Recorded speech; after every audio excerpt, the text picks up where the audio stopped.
और इस शिक्षा जगत के सभी टीचर्स, प्रिंसिपल और यहाँ उपस्थित सभी छात्र और छात्राएं, साथियों और दोस्तों, पत्रकार कर्मी, हमें खुशी है कि आज का दिन बहुत ही अच्छा दिन है और इसलिए ये दिन परसों बसंत पंचमी था और बसंत पंचमी का दिन बहुत ही अच्छा माना जाता है। चारों तरफ पीले पीले फूल खिले होते हैं, फसलें लहराती हैं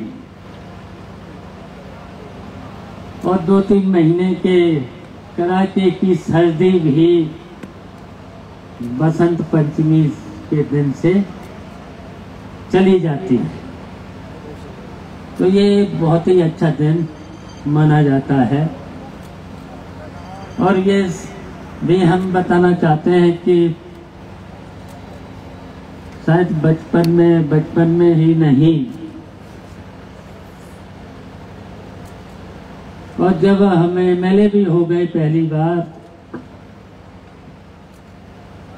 उसके बाद कुछ हमारे साथियों ने हमारा जन्मदिन मनाना शुरू कर दिया, जबकि बचपन में शायद मना भी नहीं और सही तारीख कुछ पता भी नहीं, किसी को भी पता नहीं था। जबकि कॉलेज में, स्कूल में हमारा जन्मदिन लिखा है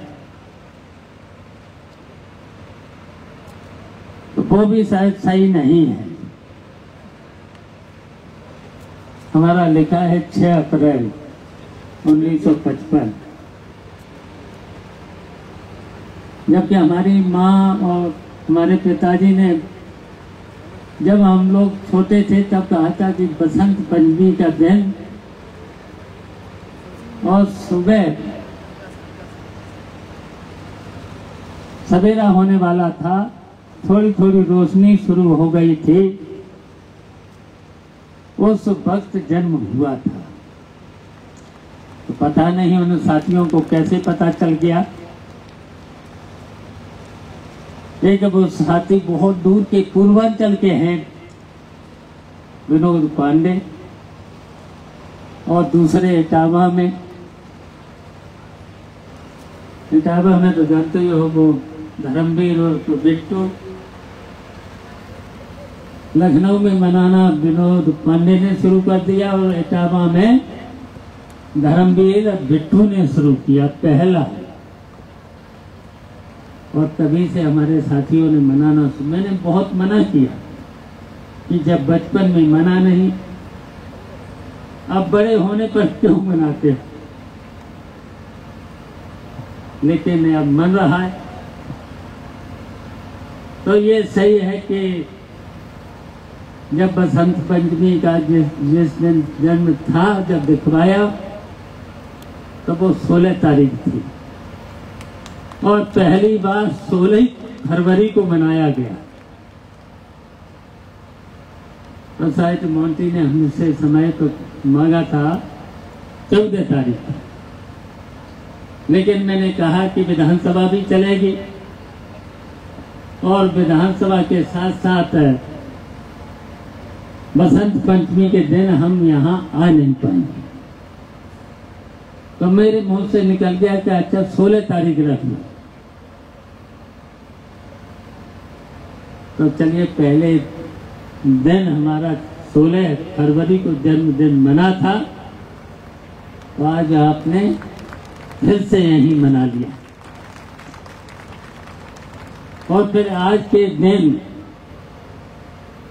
सुधा हॉस्पिटल का जो उद्घाटन हमसे कराया है, और इसलिए कि समाज में और अगर देश विदेश की अगर तरक्की अगर करनी है तो स्वास्थ्य के साथ साथ शिक्षा बहुत जरूरी है। तो वो काम ब्रजेश चंद्र के संरक्षक में भुवनेश और मोंटी जो कर रहे हैं, तो ये समाज के लिए और देश और प्रदेश के लिए बहुत अच्छा काम है। और इसलिए भी बहुत जरूरी है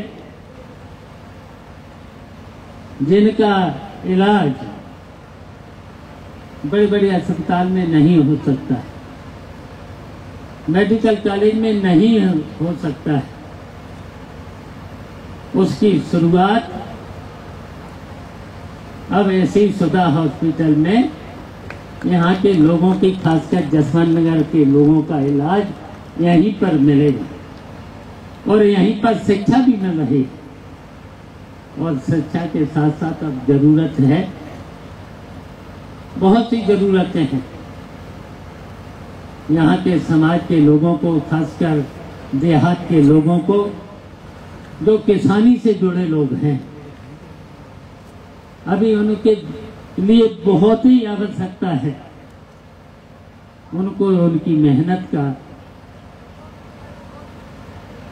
फल ठीक से नहीं मिल पा रहा। परेशानियां हैं उनके सामने, बहुत सी परेशानियां हैं। आजकल इलाज और इलाज के समय, इस समय महंगाई की वजह से दवाइयां बहुत महंगी हो चुकी हैं। अब मोंटी को पता चल गया होगा कि जो उपकरण हैं, जैसे हार्ट अटैक है, किडनी है, किडनी के साथ साथ कैंसर है और भी बहुत सी गंभीर बीमारियां हैं। कोरोना आया था, कोरोना के बाद अभी 6 महीना पहले डेंगू आया था। बताइए, डेंगू में भी कोरोना की तरह ही डेंगू में भी बहुत से लोग इस दुनिया से चले गए। डॉक्टर्स लोगों ने बहुत मेहनत की, लेकिन डेंगू से बचा नहीं सकते। ऐसी ऐसी बीमारियां आ जाती हैं। डेंगू जब आया था, फर्स्ट फेज में तो आया था, तब तो कम मौतें हुई थी, इलाज भी लोगों को मिल गया। लेकिन जब सेकेंड फेज में क्या हालत थी,